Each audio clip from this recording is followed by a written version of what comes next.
Vamos a ver un breve resumen de lo que es SVM para que tengan lo necesario para aplicar estos conocimientos ya en un problema real. En Machine Learning tenemos dos tipos de algoritmos. Uno es el no supervisado, que lo que hace es como K-means o KNN, damos una serie de instancias, observaciones, de registros de fenómenos que pertenecen a diferentes clases. Se los proporcionamos a un algoritmo que de acuerdo a sus características los agrupa de acuerdo a su nivel de similitud. Entonces, de acuerdo a las características que le proporcionamos de cada una de las instancias, los divide en grupos, de modo que los grupos contengan elementos que entre sí se parecen más entre sí que con otras clases. Este es el aprendizaje no supervisado. Y en el aprendizaje supervisado es diferente. En el aprendizaje no supervisado, el algoritmo no ve a qué clase pertenece cada una de las instancias, sino que simplemente calcula los grupos y ahí tenemos que proporcionar cuántos grupos queremos que se generen. Pero aquí es diferente. Aquí nosotros al algoritmo le damos una serie de observaciones para que aprenda las clases y la diferencia entre ellas, y después cuando vea un ejemplo que no había visto antes, que no tiene una etiqueta, lo pueda clasificar de acuerdo a lo que observó en las clases que le proporcionamos. SVM pertenece a este tipo de algoritmos, es un algoritmo de aprendizaje supervisado. Aquí tenemos que proporcionar un archivo de entrenamiento. Ese archivo de entrenamiento son una serie de registros que representan a una clase, ¿sí? O a varias clases. De esos archivos, de estos registros, pasamos a hacer la extracción de features o de atributos, que son lo que distingue a las clases entre sí.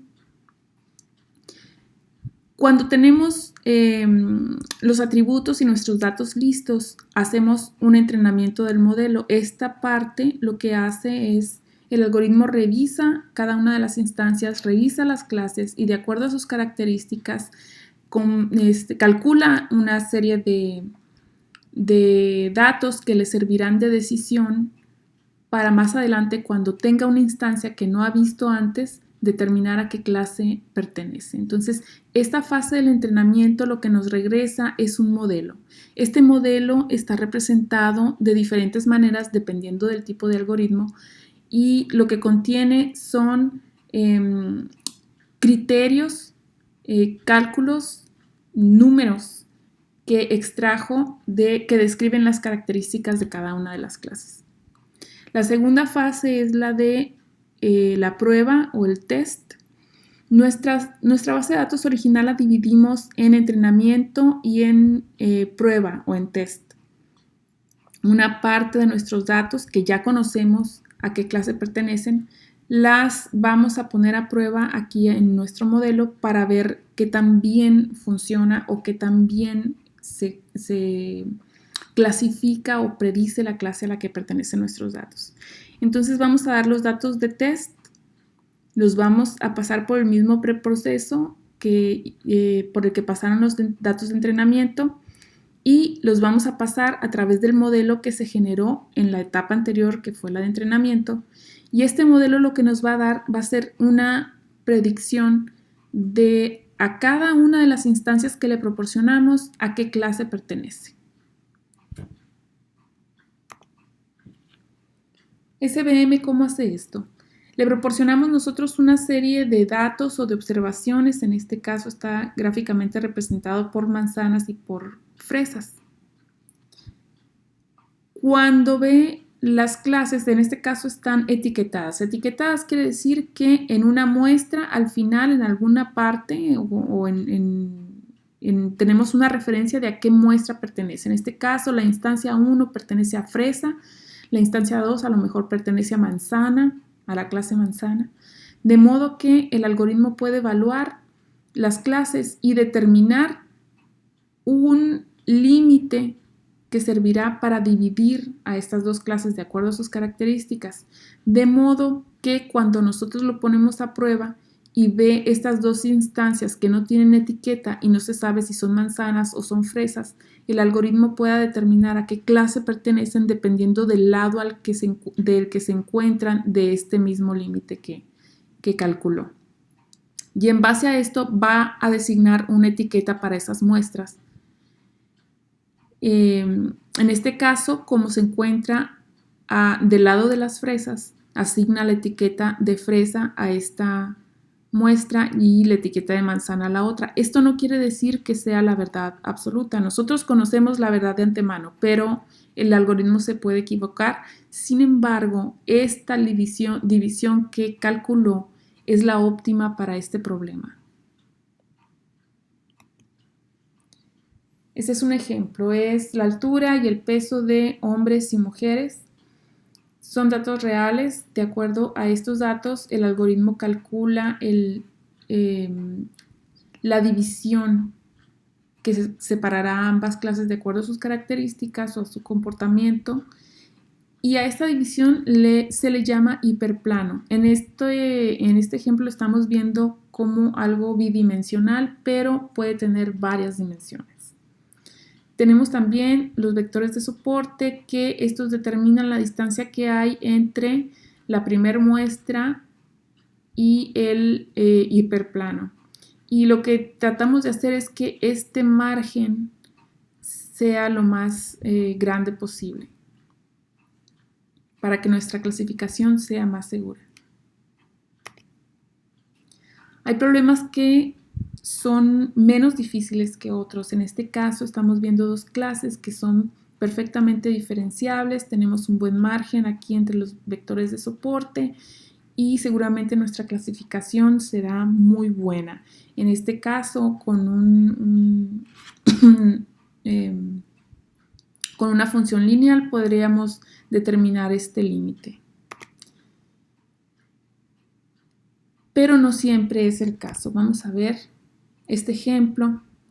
Aquí nos es imposible dividir las dos clases, los círculos rojos de los triángulos verdes, con una simple línea. Necesitamos trabajar un poco más.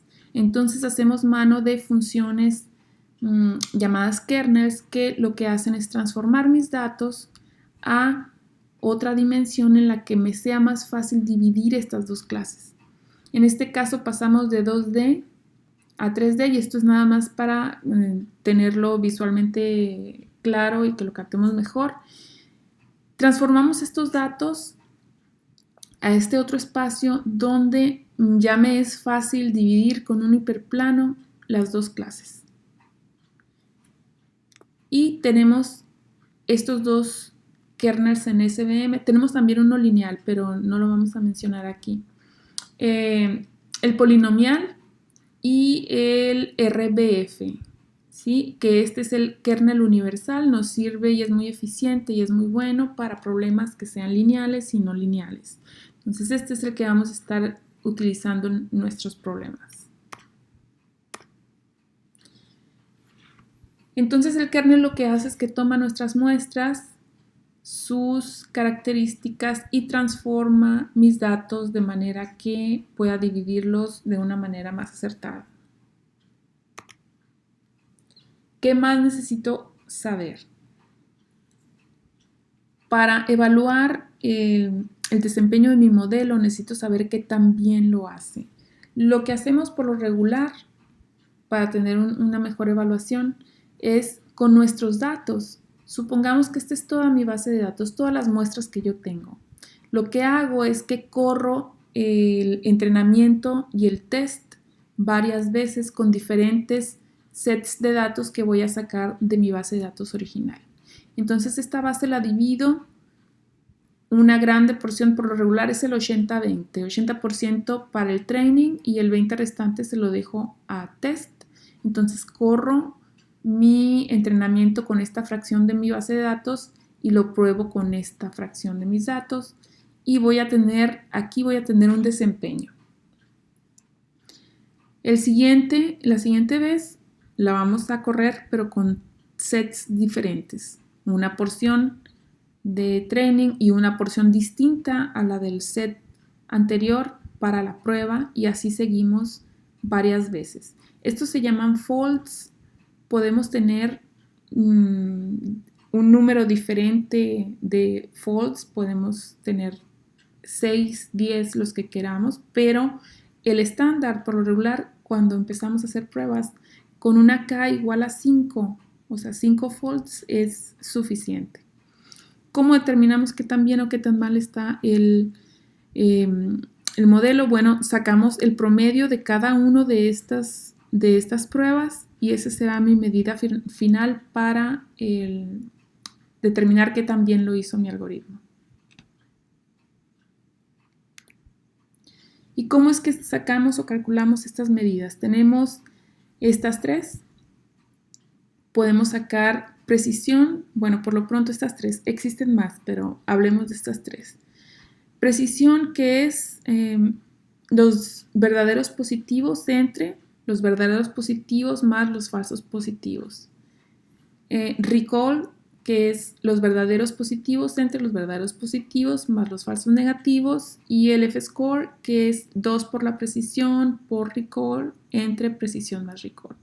Cualquiera de estos tres podemos utilizar.